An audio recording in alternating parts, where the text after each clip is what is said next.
Welcome, welcome, welcome, welcome. It's one of those things. I've said this before. How do you start these things? Also, what's the best way of starting off a show? And I tend to think that, you can have a big splash, but we're not into big splashes. We just do it nice and calm. But anyway, thanks for joining me.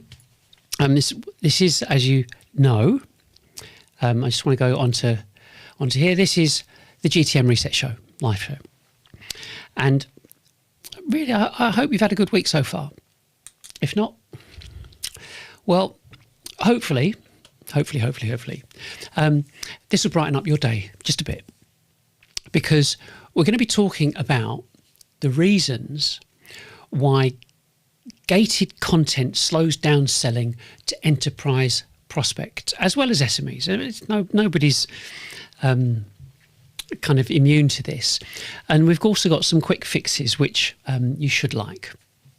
So what we're going to cover is first a bit of news, then our main topic about, as like I said, about why enterprise buyers avoid gated content and why B2Bs need to stop doing that. And leading on from that, I want to kind of go over the issues regarding BDRs and the actual costs, because those two things are actually connected, as well as the kind of the Martech illusion that we've all been immersed in, and really look at some of the solutions and activities that you can begin scaling up your business. So we start with some news, because this is really important. And it sets up the whole point of today's show. 6 weeks ago, we kicked off an awareness campaign, and it was called the Revenue Reset. It was 3 main PDFs. So this wasn't some kind of, I don't know, polished. Hang on a second. I've got two things. Two things are going on. I've got some buttons here, just because this is all part and parcel of what we're communicating. It's not just I'm going to come and communicate what I'm going to do. I'm going to say that. The point of this, of what I'm doing, is we have technology, of course. It's to demonstrate an element of authenticity in what I'm doing, and some things go right, some things go wrong. Some things you just kind of need to, that thing that's in the wrong way, in the wrong place. I need to move that down there. And what is he doing? I'm moving a foot pedal, and the foot pedal can stop and start my teleprompter. And if it's in the wrong place, when you're doing this kind of thing, you need everything at your fingertips. So I've got on in front of me, I've got laptop, I've got some other buttons which can stop and start, and I can do this and change what we're looking at, and looking at the different kind of formats. And so it's like, so it's rubbing your tummy and patting your head, that kind of thing. So anyway, so when you see me kind of look around, I'm just trying to get things organised. But in your case, when you are doing it, excuse me, if you've got a couple of people having a chat, I would not expect either of those two people to be doing any of this. Somebody else would do it. So, but that's part and parcel of all what we're talking about. So So back to the story. So we haven't got. It's not some kind of agency-driven campaign with a big media, big kind of huge paid budget behind it. What we did is we're not going out and buying attention. That's the point. We're not, we purposely, not throwing money at LinkedIn ads or Google ads and retargeting and all the rest of it, because this is so important, because anybody could do that. So we created a series of PDFs, put them on the website, made them all open access, and started talking about the ideas, the stuff that we're doing. So it's like no free gifts, no clickbait, no kind of fake scarcity, buy to get this now, enter your details to access it. There's nothing, no tricks, nothing. Just straight documents saying what we think, what we've observed, and saying what's gone wrong in B2B and what needs to change. Now, here's the kicker. we've had over 600 downloads. Now, what I'm going to do, I just need to just go on to Google Analytics, because if you look at this, this one here, that is a week.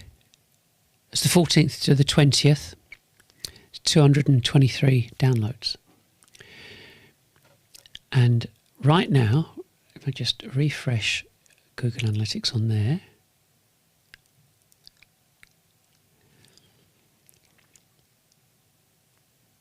that are 640 downloads. You have to think about that, because people could look at that number and think,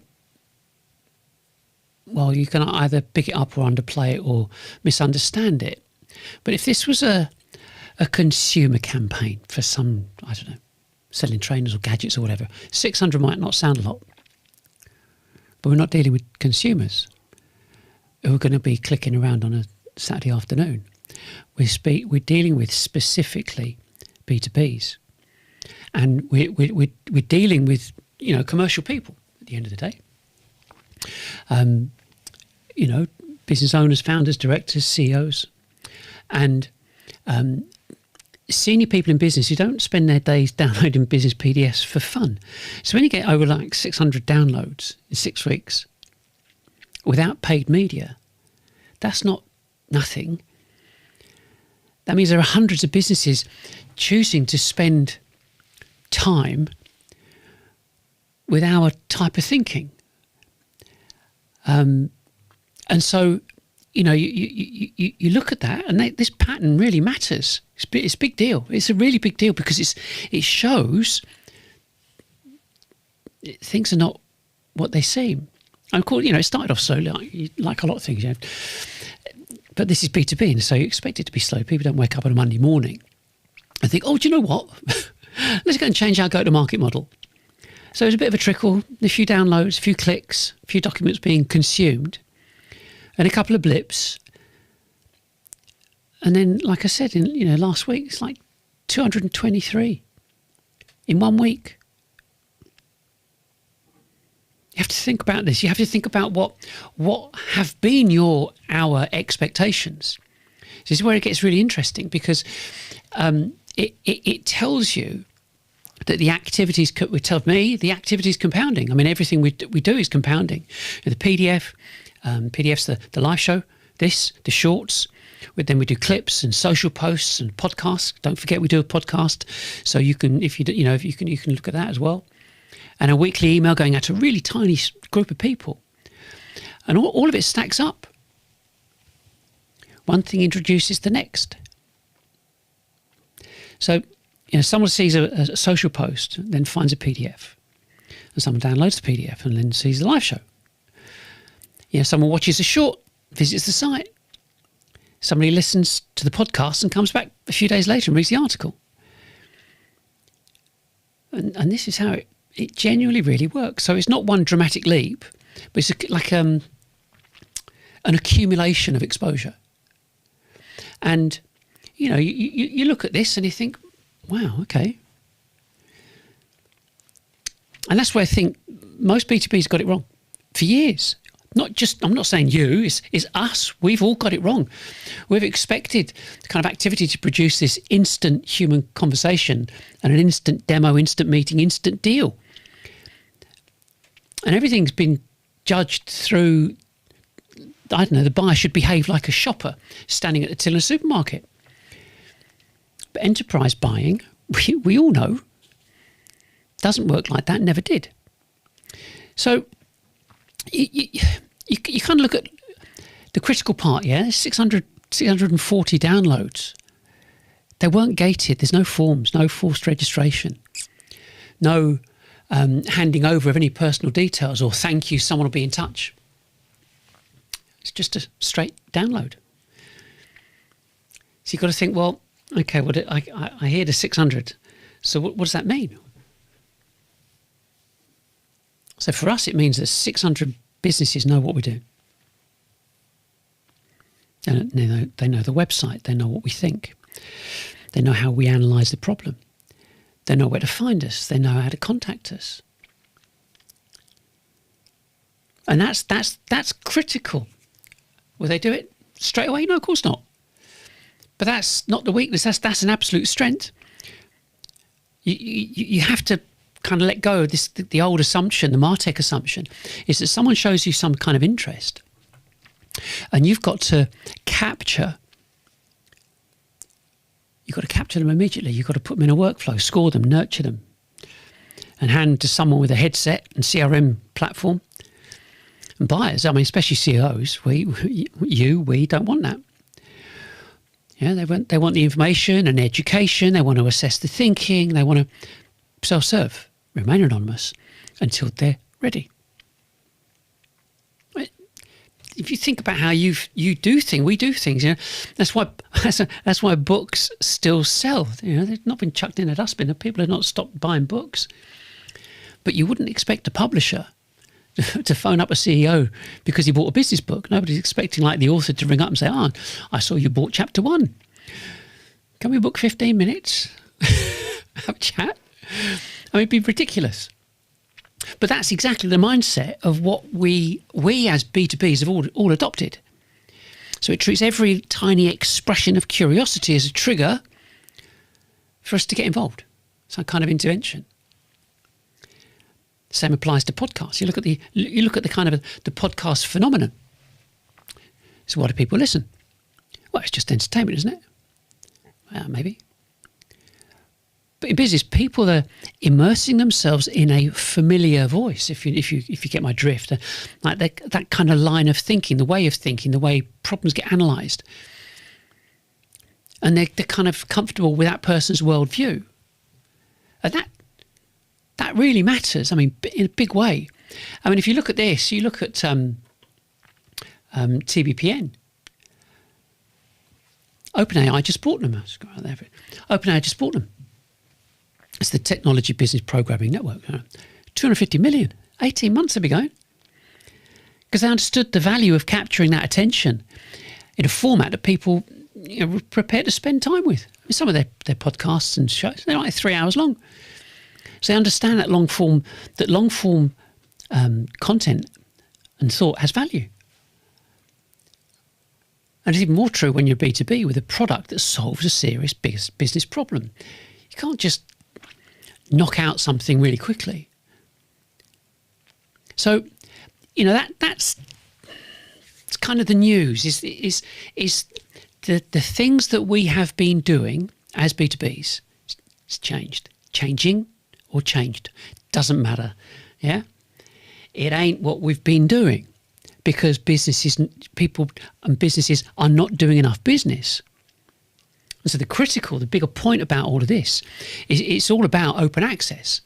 And if you understand this whole thing about open access isn't giving away too much. It's about building familiarity, credibility at scale.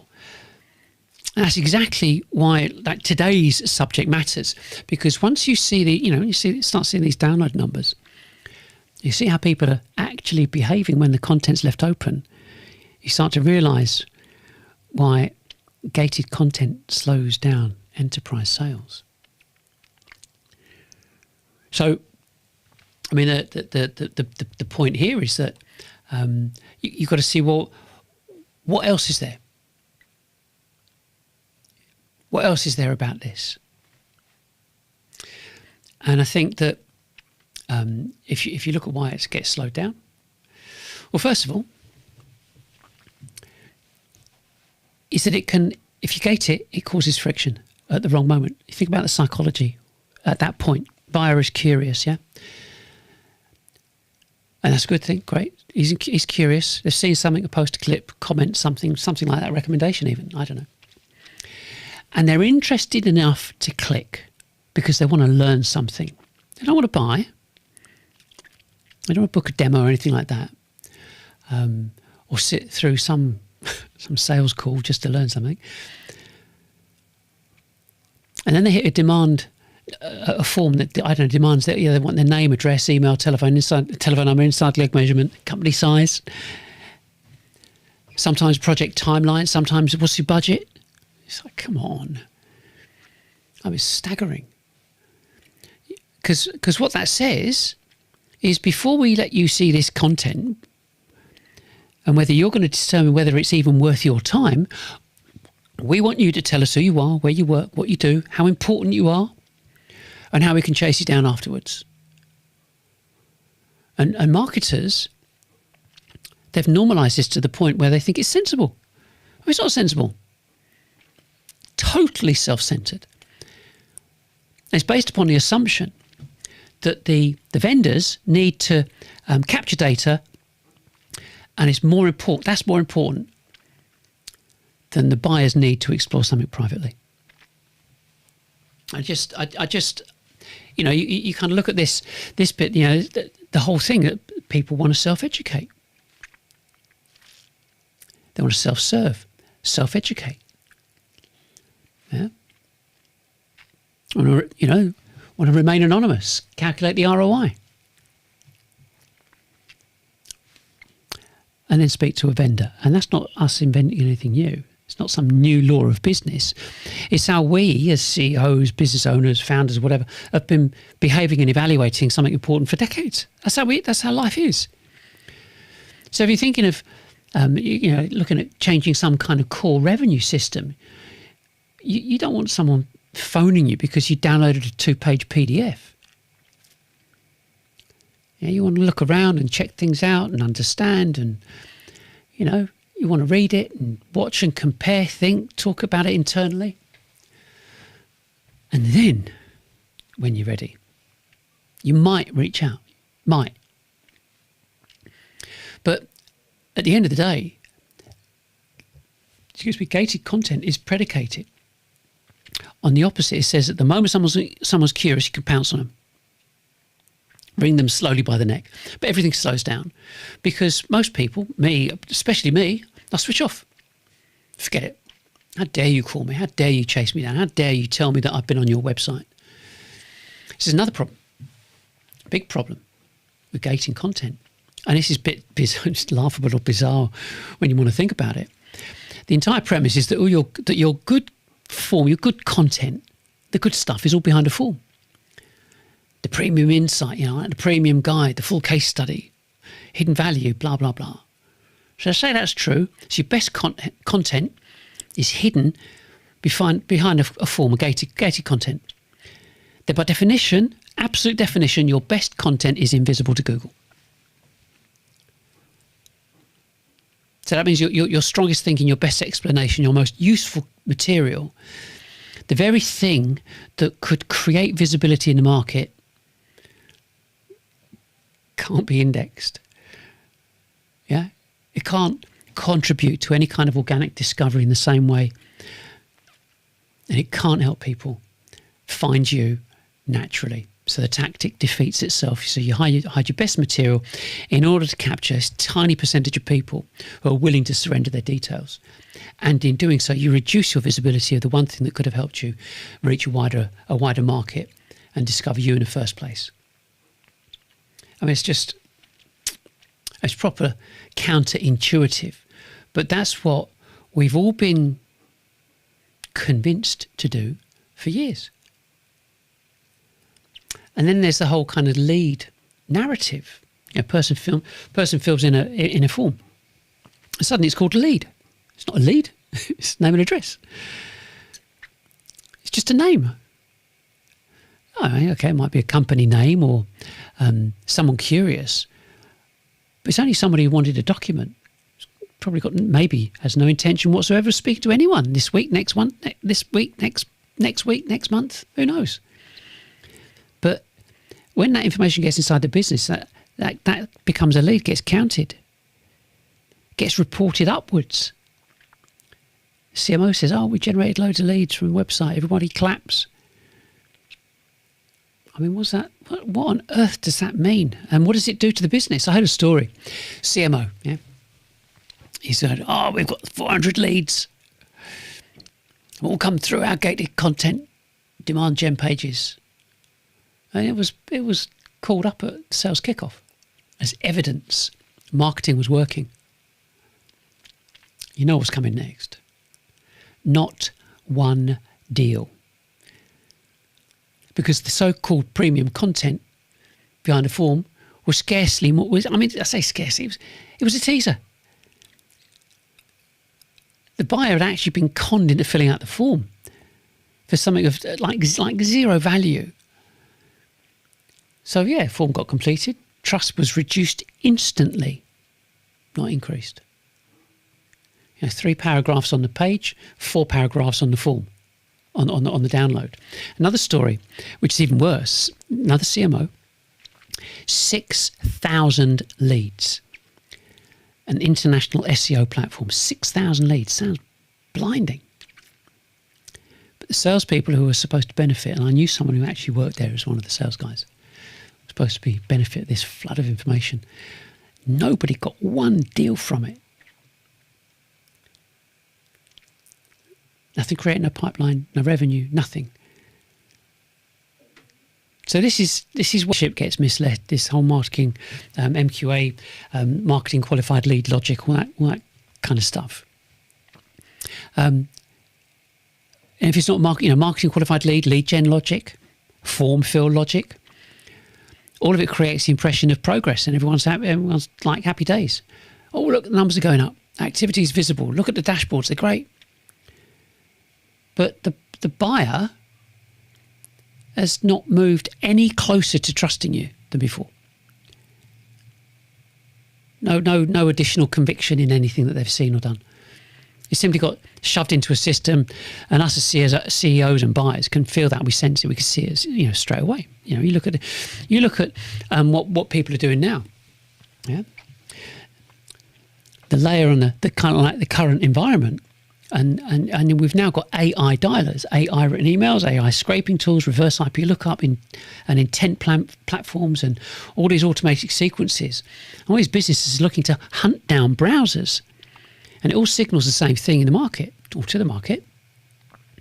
We're more interested in extracting your data than respecting your buying process as an individual. And who actually benefits from that extracted data? Is marketing and not sales, definitely not sales. So that's why gated content slows down enterprise sales and SME sales, not because the forms are evil in themselves, but because they reveal what's wrong with the mindset. And they say, the vendor's impatient. They say, but the buyer isn't. And that's where you've got these like two tempos. They just collide. It's like slows down or stops. Real serious stuff. And I meant, like before, right at the beginning, I mentioned some quick fixes. But the first thing you've got to do is you've got to review your existing content, your blogs, your articles. And you've got to see which of those actually attempt to educate your prospects without just alluding to the product being a benefit some way. And they've got to include case studies, but also how these companies have actually generated an ROI. So your content's got to be genuinely useful. I mean, us business people, as you know, are always on the lookout for new ideas. That's why we watch live streams. Yeah, that's why we do this type of thing. Yeah, and we also listen to podcasts. And the reason we listen to podcasts is we might be in the car for an hour. So that's kind of like the first thing. And the second thing is you've got to get rid of your forms, your marketing automation forms. Yeah, if you can't get them off your website. And if you're using pay-per-click and routing browsers to a landing page with a form on it, rework them so the browser can access them anonymously. Don't get me wrong. Don't get me wrong. I mean, if you're generating loads of leads, you could be, guys talking nonsense. Yeah, we're getting loads of leads from this. It's great. Prospects are really happy. Want to give out their details. And they don't immediately unsubscribe. Or they give you the main telephone number of the business so you can never get through to them. Or they give you the info at email.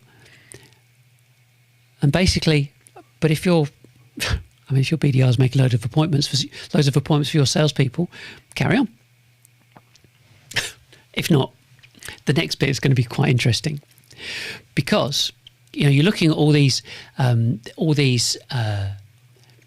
products and the processes that we're expected to use as the precursor to the all-important phone call.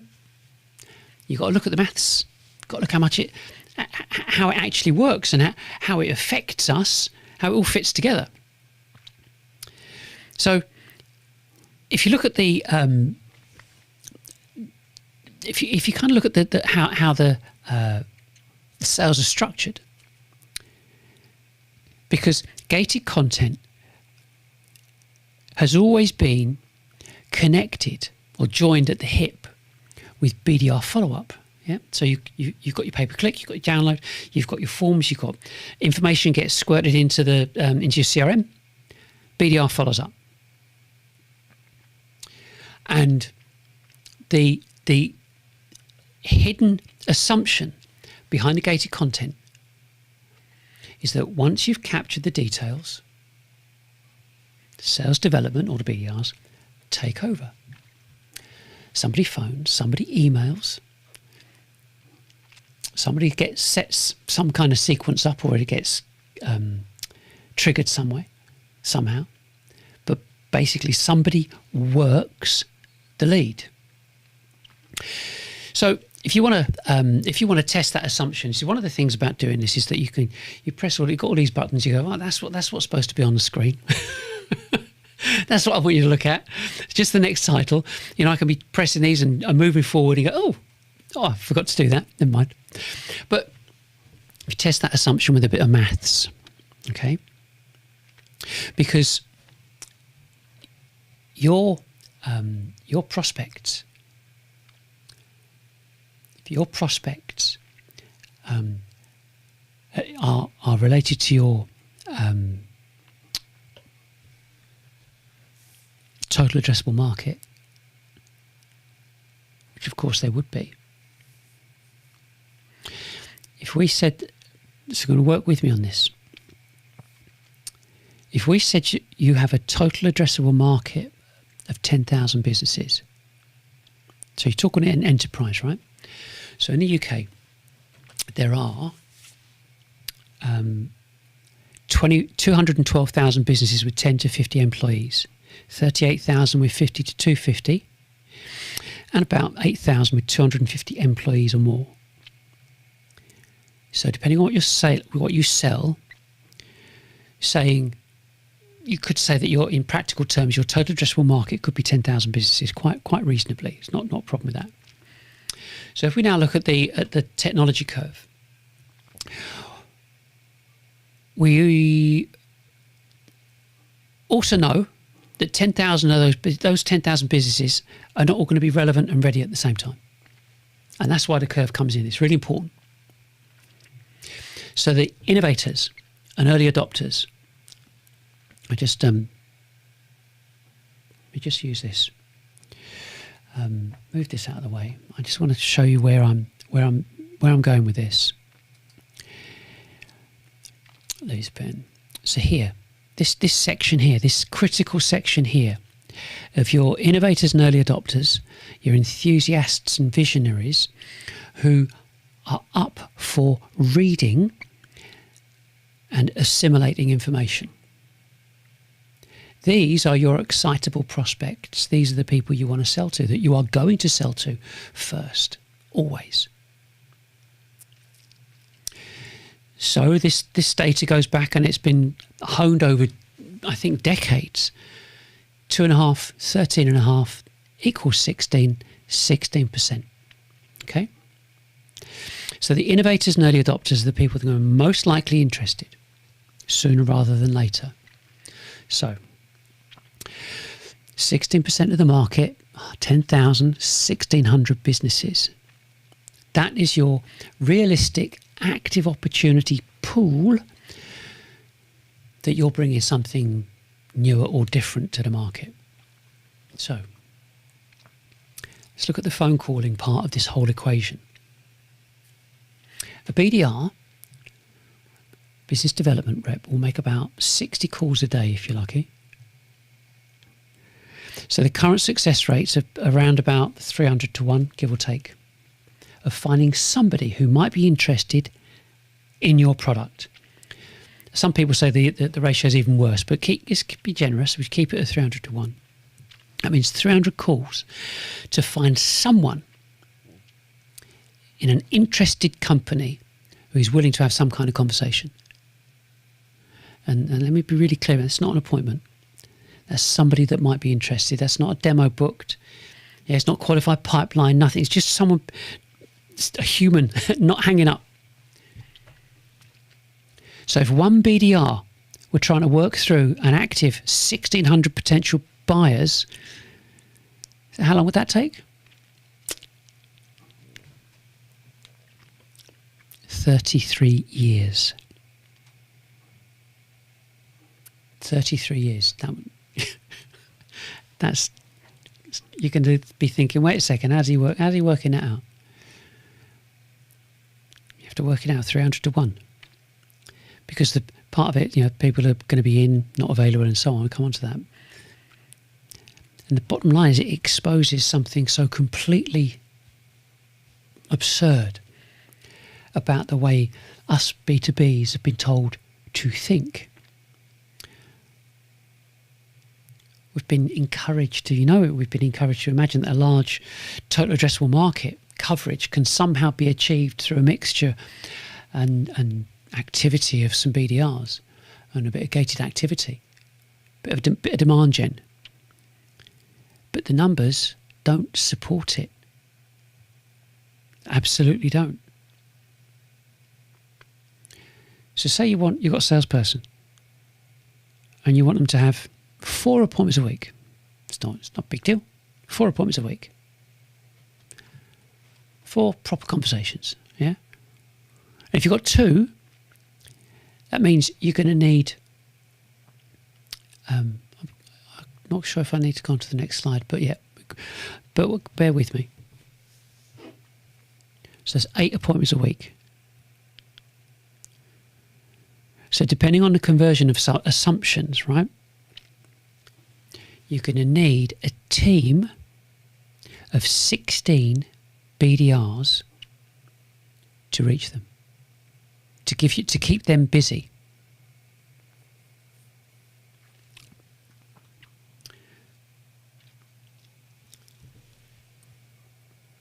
You have to, I mean, it should stop everybody in their tracks. Should stop everyone thinking, wait a second, 16 BDRs, you've got to be kidding me.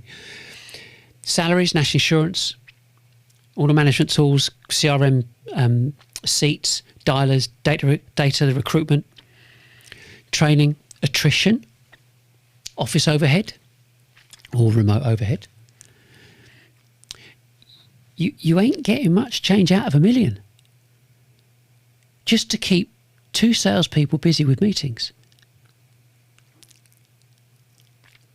So the bit that people haven't kind of joined up is that they're kind of blinded by this activity and the calls made and the emails sent and all the leads, supposed leads, sequences run and all the kind of, but the core economic reality is dreadful. It's jaw dropping, and just jaw dropping inefficiency. All to achieve. This is interest. This is kind of the interesting element. All to achieve something that broadcasters solved decades ago because they're looking at audience thinking. The word audience, not prospect, audience. And we both know sales has always been a numbers game. We know that. Broadcasting, always been a numbers game. Advertising, always been a numbers game. The difference is that B2B never joined those numbers up properly. Broadcasters began measuring audience size and frequency, response and performance, all that kind of stuff. And B2Bs measured the cold calls, the marketing qualified leads, the CRM stages. And the wrong metrics became normal. So what percentage of your TAM actually know you exist? Yeah, of that total addressable market, Do you think they know you? Do you think they actually know about you?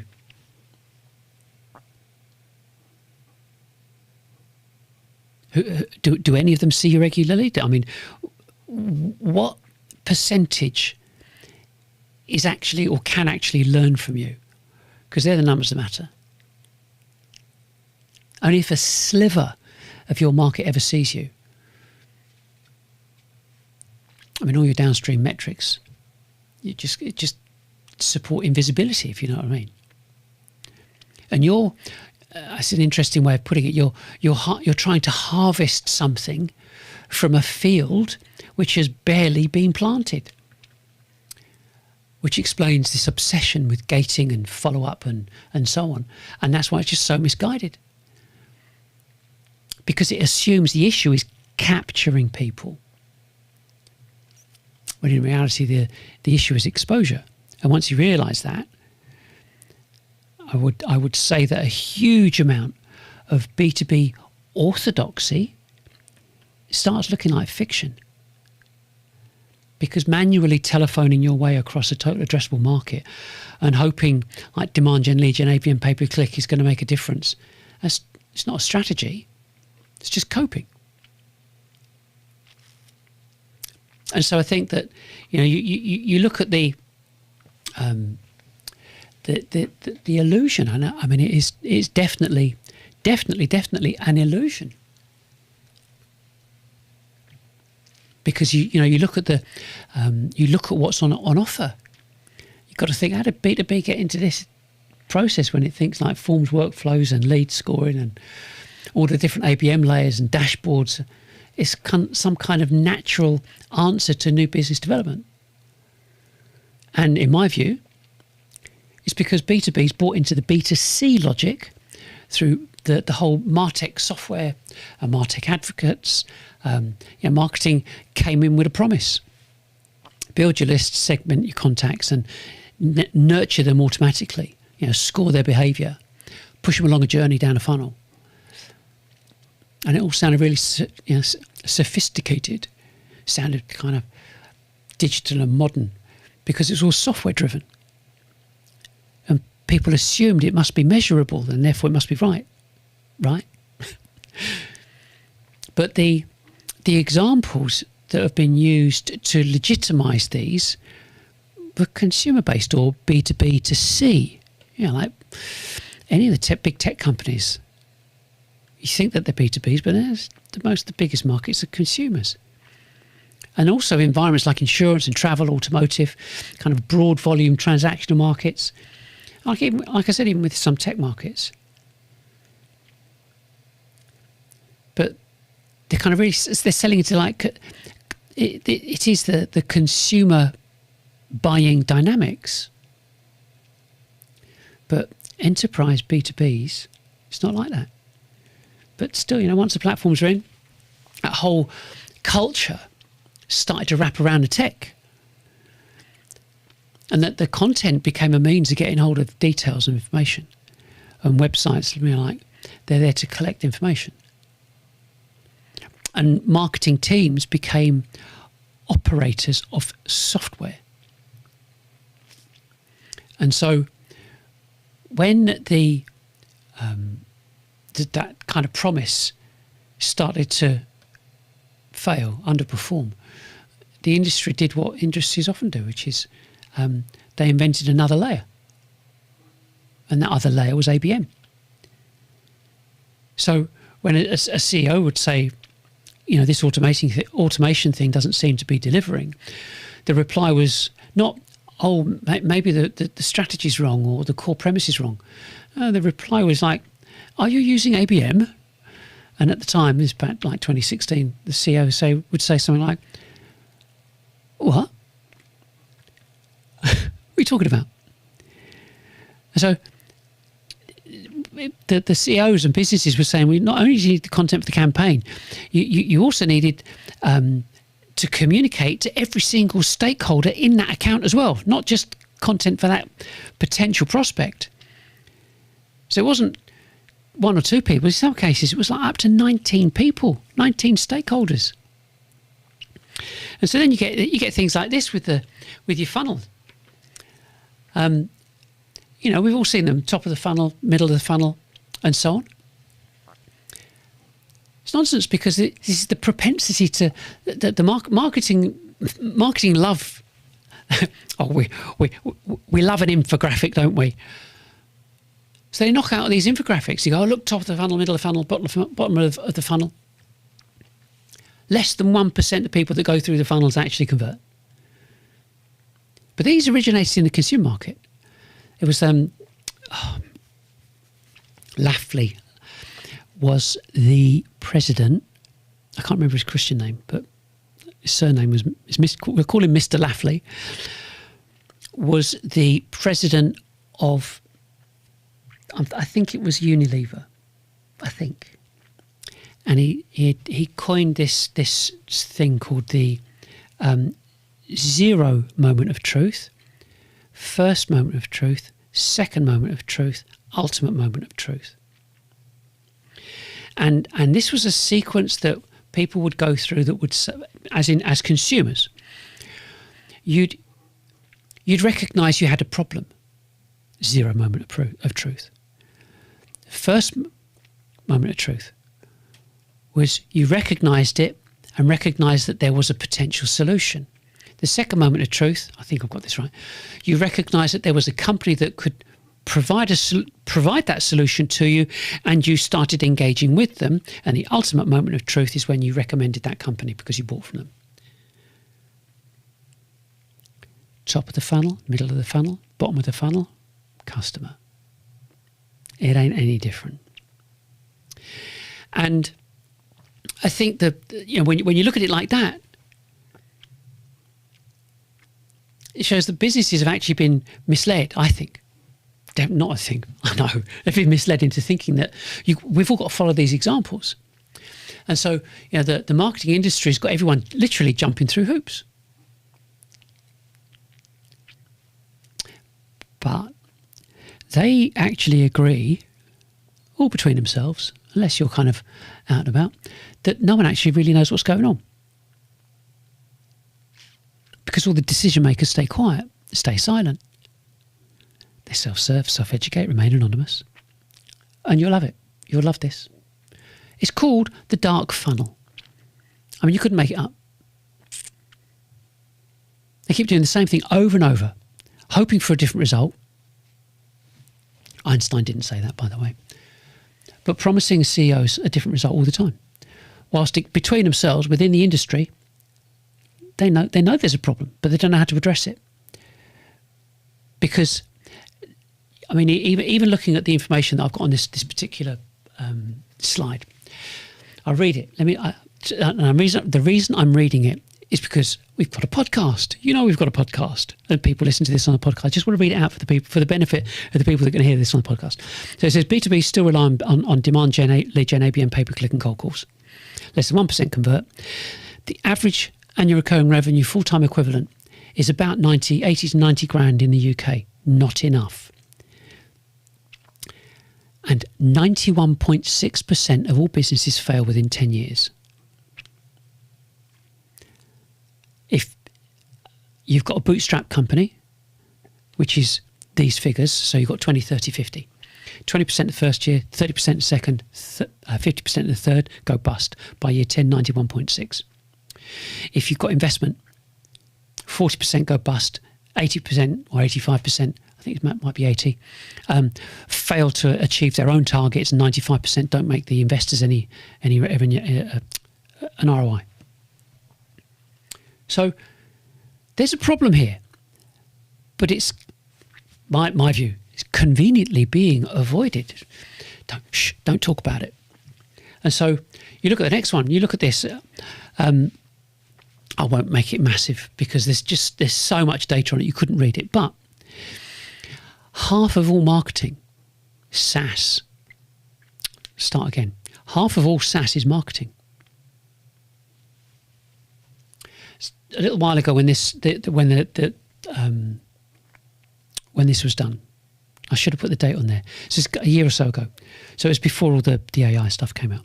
But there were 30 plus 30,000 plus SaaS products on the market. 15 of them, 15,000 are marketing related. So, like the response to all this is pretty shocking, because it was add more kit, add more software, multiply the complexity, more assets, more segmentation, more orchestration, tooling, and dashboards, and so on. And if it didn't produce the results that they were promising, the blame landed somewhere else. Where was that? I wonder where that was. Yep, salespeople got a kicking. So product marketing fit, messaging, SDR execution, anything but the possibility that the actual architecture was wrong in the first place. And that is why I say B2B companies have been conveniently, deliberately shielded from the reality. And like I said, you look at the numbers. I mean, 15,000 marketing platforms, and B2Bs have been told year after year that if the numbers are poor, the answer is better utilization of the platforms. But what if the platforms were institutionalized, or had institutionalized the wrong behavior? You have to think, but you really have to think about that, because we are guilty of doing the same thing over and over again and hoping for a different result next month, next quarter. So if this whole marketing exercise has institutionalized the actual wrong behavior, and what if, I don't know, turning marketing into a software management exercise has actually alienated the buyer? Whatever this dependency, because we know there's all these statistics, you can Google all of this. 20, 30, 50 SaaS platforms just made all your different teams busier, didn't create more demand. Another staggering statistic, you look at the kind of the wider business failure context, for want of a better way, CB Insights long highlighted the marketing related reasons. 52% of them marketing related reasons for business failure. And like I said, 20% of businesses fail in the first, 30% fail in the second, 50% in the third, and by year 10 you're up to 91.6. And that's all research done by Harvard and the FT. And so whether you're a bootstrap company, whether you're an invested company, most people hope for the best. Hope and hoping is that's it. And different companies, again, GP Bullhound kind of primary analysis on this. 80, 90 grand a year annual recurring revenue. So it's not hard to see why everybody feels under a load of strain. You have too much cost, too much software, too much theatre, and not enough efficient market exposure. And basically now, to make matters worse, I think to make matters worse, you've got this AI emails and AI calling, enrichment software, sequencing at scale, which means the market is now being told we can't even be bothered to get real people involved. We'll just chuck AI at it, and it's going backwards. And so, we are human. People buy people; they always have, and basically, we want this experience because we get body language, we understand it, but it's all kept in the dark. And voice matters. Think about voice. I mean, we know instinctively, politicians have voice trainers. They've been doing that for decades because the human being on a screen either builds trust or repels it. In my own view, if it is live, like this is, it does look and feel authentic, kind of warts and all. But if it's over processed and can come across as being fake, people sense it. Sense there's something being hidden, because you wouldn't be picking up a bottle and going, oh, I don't want to make too much noise there, or whatever. You wouldn't do it, because you want everything. Everyone wants everything to be perfect for that video, that perfect delivery. And that's why we can all recognise when it's when you've got an AI video, perfect skin, perfect background, perfect everything, and you look a bit closer and go, no one looks like that. So what are they hiding? I'm just having a drink. People don't do that on video. So the thing is so when companies ask why their content, their campaigns, and automation doesn't create traction, I think the answer's not that they need another Martech layer. The answer's probably closer to doing what humans want, doing what us humans like openness and consistency, and not just a load of capture mechanisms. And that's why I say gated content's not just a tactic, it's a symptom of a deeper problem. And a whole generation of marketers has been taught to route everything through software. And there's got to be software every single touch point. And it's wrong. I mean, I say it's fundamentally wrong, because there's a staggering amount of proof that demonstrates it, illustrates it, day after day, week after week, after month after year. And the outworking all of that is your bottom line. And that's why I say retraining is absolutely critical. Absolutely critical. But how would you go about it?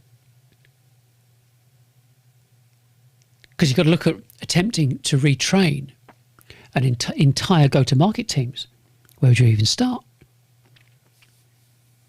The simple answer is that the people involved have to start thinking differently, not superficially different. It's not a matter of like tweak this or tweak that nurture flow or that that funnel element, but they've got to think kind of fundamentally different. And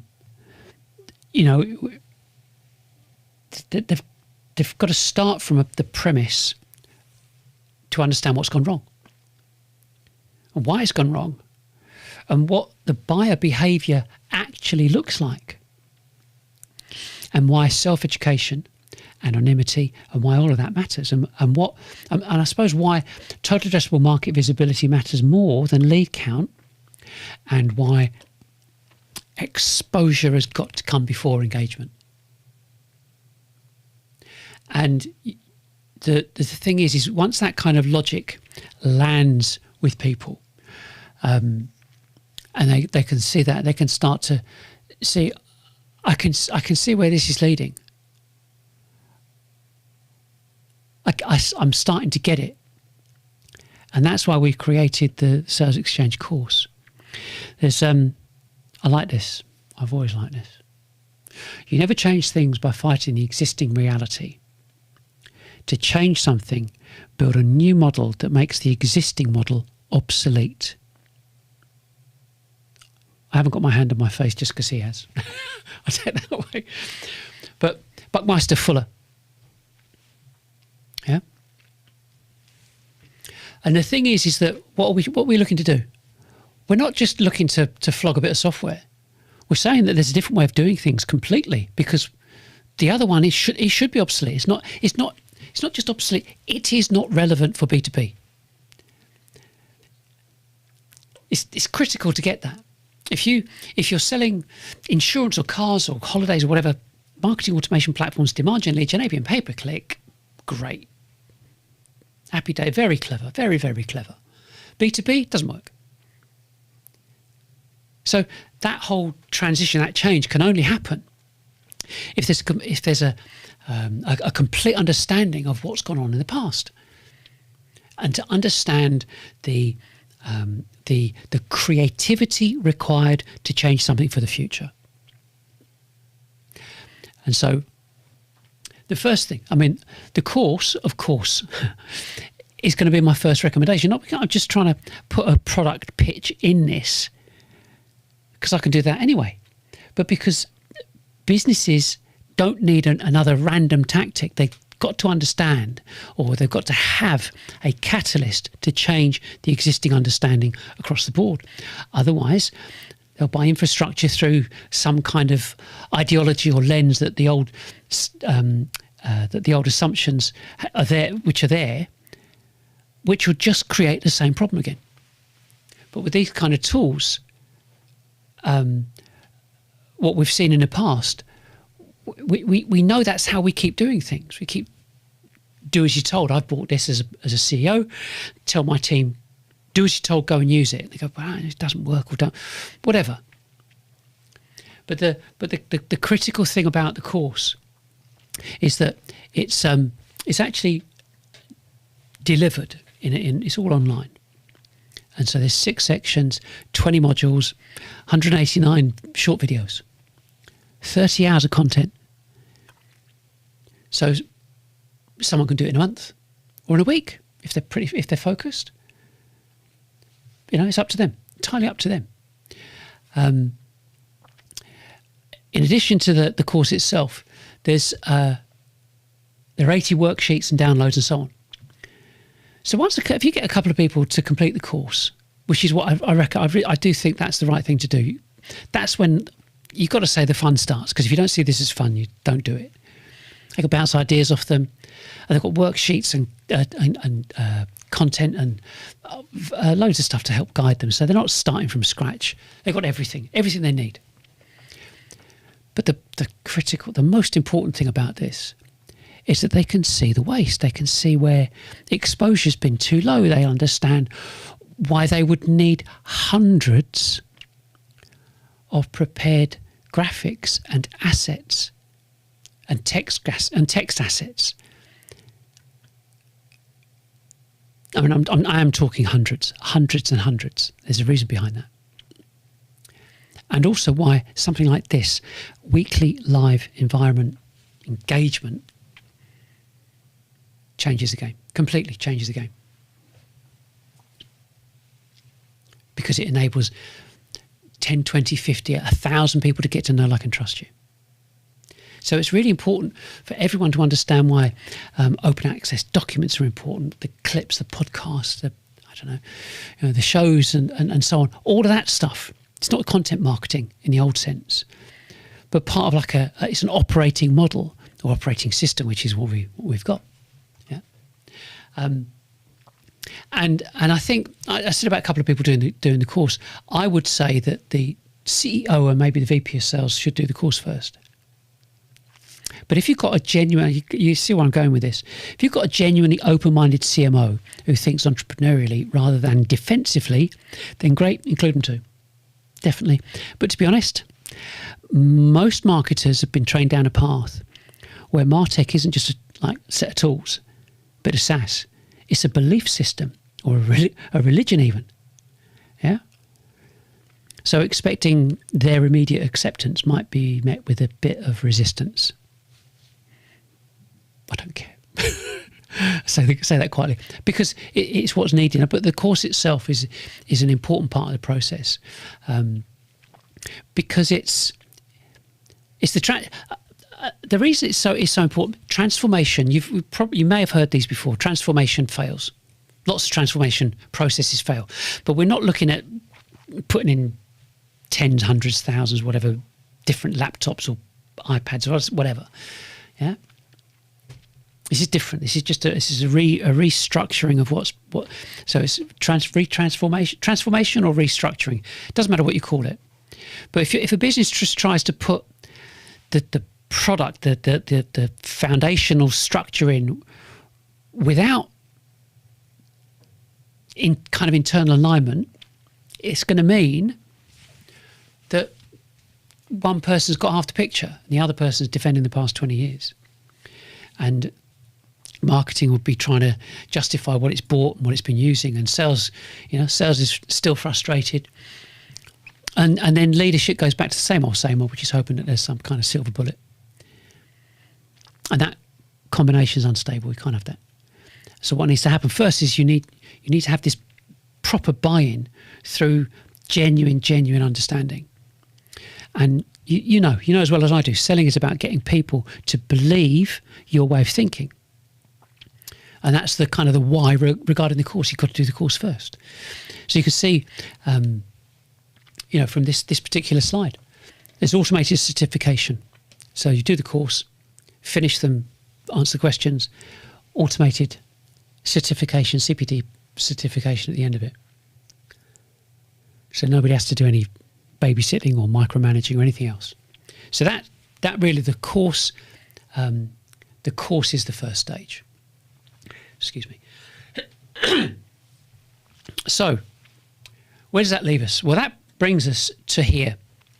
So this is, I've got to do this properly this time, because before, every time I've done this before, I've been too far over. So I've been like that. So you couldn't see what was on the screen. It just looked a bit messy. Moving over, I've got to move my microphone.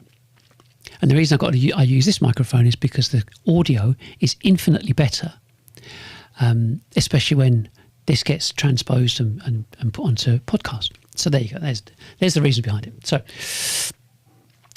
the whole thing about this is the salesXchange operating system, and the OS basically automates and orchestrates every single element needed to achieve that total addressable market scale exposure. It's the assets, publishing, live show environment, pathways to this kind of what we call structured activation and engagement, and the telemetry. Monitoring everything. It's complete set and forget, discipline, and basically ultimately the ability to generate qualified meetings from sustained visibility rather than harassment. And there's another factor that people shouldn't really ignore, and it's this kind of combination of the course and the operating system transforms sales, the marketing, and the customer success, the entirety of that setup in a business into something that is far, far leaner and far more profitable than anything you've ever experienced before. So once you stop trying to force this market through this kind of software mediated funnels and so on, you start to be able to reevaluate team sizes, their roles, their territories, the cost structures. So in simple terms, you stop paying people and platforms to stimulate the demand and start building an environment where the market can see you and learn from you. And that's absolutely critical. Absolutely critical. If this changed how you think about GTM, you're just getting started. Explore the full Revenue Reset series and join us live next week. These things happen. I'll come on to that in a bit. So the whole point is, GTM, you're just getting started. Explore the full Revenue Reset series and join us live next week.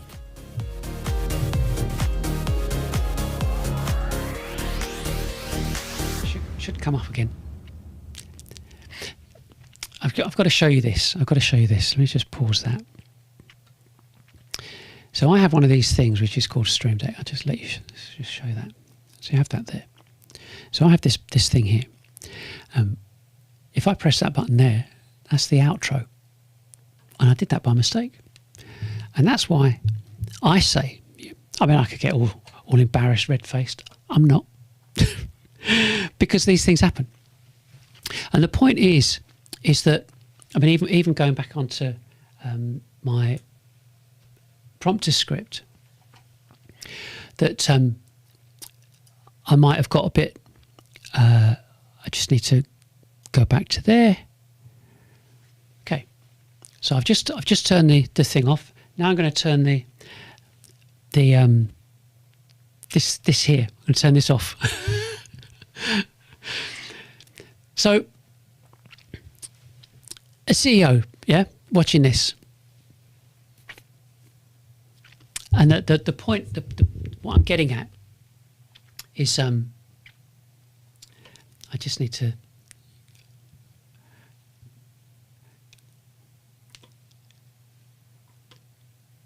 Now my buttons have stopped working. So I wonder why my button's not working. Try that again. Well, never mind. I've only got a few slides left. The bottom line is when you're, you see, I've got to recompose. So as a CEO watching this, my recommendation is pretty straightforward. Don't start with another platform. Don't begin with another kind of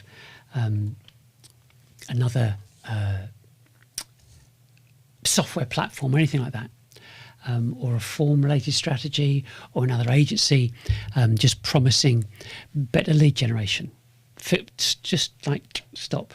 You've got to begin with an understanding. You've got to take your time and check out, even looking at our website and looking at the CEO section and looking at the audit.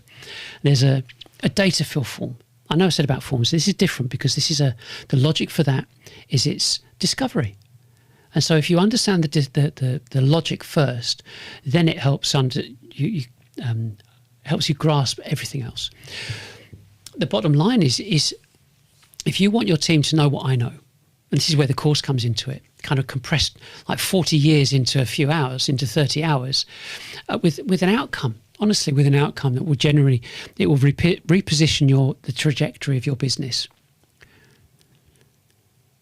And that's why the course is the right place to start, without a shadow. So, once you kind of grasp that and bring that into play, I think that it ceases to become like a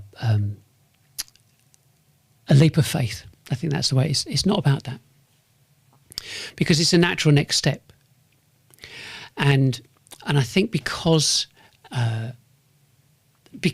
this is a significant transition from looking at what people are doing in the first place, which is the whole demand gen, lead gen, AB and pay-per-click stuff, and looking at a foundational infrastructure that runs everything.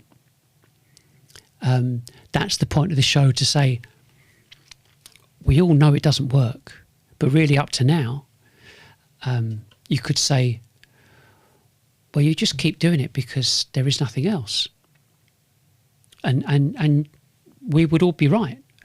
I just want to try something because I'm surprised this stopped working. So let me just do something, because I just want to show you a slide.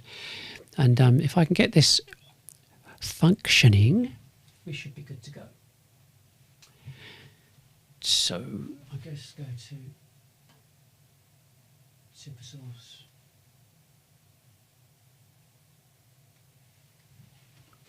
And go back to there, and then try this. So bear with me. And this is this the great thing about live? Well, I don't know.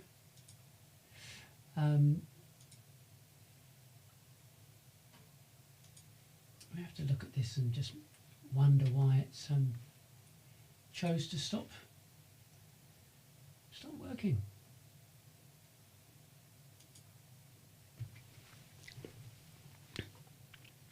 No. Might, the classic hit. Well, it might need a reboot. But the thing is at least it's not our platform.